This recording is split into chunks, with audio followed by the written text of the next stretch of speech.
Kristen Stewart's been popping up a lot lately, and this time it's in a sci-fi movie by William Eubank. And I gotta say, it looked like the kind of movie I might like quite a bit. And if the idea of a female protagonist working in a kinda dirty, gritty, cramped and isolated environment surrounded by darkness sounds familiar, that's probably because the comparisons between this and Alien are pretty much unavoidable. I would even go as far as to say that the inspiration for this one is pretty obvious. But that's not necessarily a bad thing. In fact, at least on the surface, I liked it. I very much appreciated the production design in this, the sets and the suits and whatnot. It looked appropriately grimy and lived in instead of new and shiny like a lot of movies go with.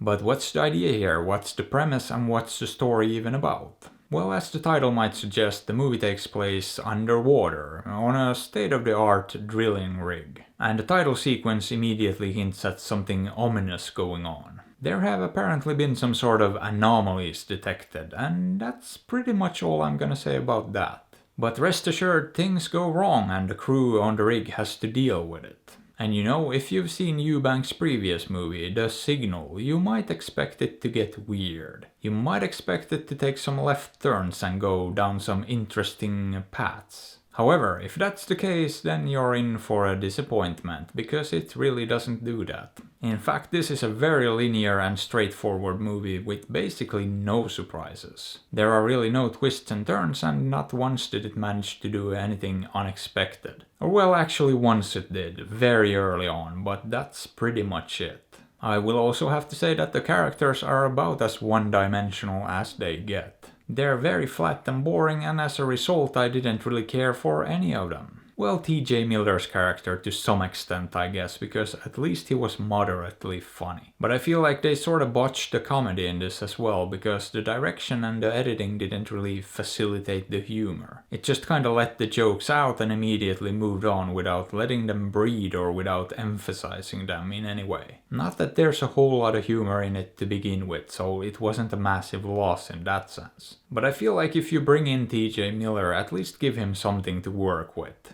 Which I guess brings me to the rest of the characters that are even less memorable. I mean, they tried to give them some amount of depth, but it was literally the least amount you could give them. And none of them really made me feel anything at all throughout the entire movie. Which I guess brings me to the visuals, and as I said, the sets and all of that were great. The visual effects, however, were kinda shaky, and certain aspects weren't up to snuff. So yeah, the movie didn't really manage to impress there either, which was a shame. And overall, the movie didn't really do much for me at all. It honestly was kinda boring. And that's pretty much it. I didn't care for it, and I don't have much else to say about it. But would I recommend it?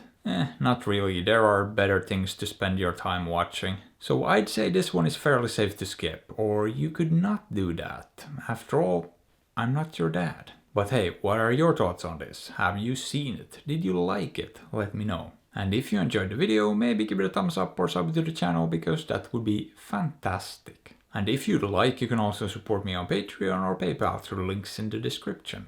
And as always, I appreciate you and thanks for watching.